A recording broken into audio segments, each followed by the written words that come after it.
Friends, బంగ్లాదేశ్కి Bharat bomb తీవ్ర షాక్లో బంగ్లా. ఈ విషయాలను తెలియాలంటే కనుక వీడియో అయితే మీరు కంప్లీట్గా చూడండి. అప్పుడే మీకు కంప్లీట్ ఇన్ఫర్మేషన్ ఏంటో అర్థమవుతుంది. అదేవిధంగా చాలామంది వీడియో చూస్తున్నారని లైక్ని కామెంట్ చేయట్లేదు. దయచేసి లైక్ని కామెంట్ చేయండి. లైక్ని కామెంట్ చేయడం వల్ల ఈ ఇన్ఫర్మేషన్ అంతా మనం చాలామందికి తెలియజేసిన అవుతాం. అదేవిధంగా చాలామంది సబ్స్క్రైబ్ చేసుకోవడం మాత్రం మర్చిపోతున్నారు.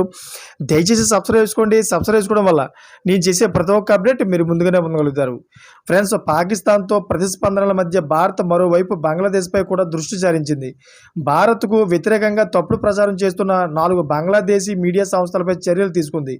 ఈ విషయాన్ని బంగ్లాదేశీ మీడియానే స్వయంగా వెల్లడించింది. భారత్ తీసుకున్న ఈ చర్యతో బంగ్లాదేశ్ ఒక్కసారిగా ఉలిక్కిపడింది. ఢాకా ట్రిబ్యూన్ కథనం ప్రకారం బంగ్లాదేశ్కు చెందిన 4 వార్తా ఛానళ్లను భారతదేశంలో బ్లాక్ చేయాలని నిర్ణయించారు. బ్లాక్ చేయాలని నిర్ణయించిన ఛానల్లో జమునా టీవీ, యాక్టర్ టీవీ, బంగ్లా విజన్, మోహనా టీవీ ఉన్నాయి. అయితే ఈ వారంలోనే భారత్ బంగ్లాదేశ్కు మరో షాక్ ఇచ్చింది. 2 రోజుల క్రితం బంగ్లాదేశ్కు చెందిన 123 మంది చొరబాటుదారులను తిరిగి సరిహద్దు దాటించింది. యుద్ధ పరిస్థితుల నేపథ్యంలో ఈ ఛానళ్లు భారత్కు వ్యతిరేకంగా తప్పుడు వార్తలు ప్రచారం చేస్తున్నాయని ఆరోపణలు వచ్చాయి. దీంతో భారత్ యూట్యూబ్ను ఈ ఛానళ్లపై కఠిన చర్యలు తీసుకోవాలని కోరింది. భారత్ నుంచి ఆదేశాలు రాగానే యూట్యూబ్ ఛానళ్లపై ఈ విచారణ చేపట్టింది. అయితే ఈ విచారణలో ఈ ఛానళ్లు భారత్కు వ్యతిరేకంగా పూర్తిగా అవాస్తవమైన వార్తలను ప్రచారం చేస్తున్నట్టు తేలింది. చూసారు ఫ్రెండ్స్, లేటెస్ట్ అప్డేట్స్ కోసం ఛానల్ సబ్స్క్రైబ్ చేసుకోండి, గంట లాలో పెట్టుకోండి. Thank for watching friends.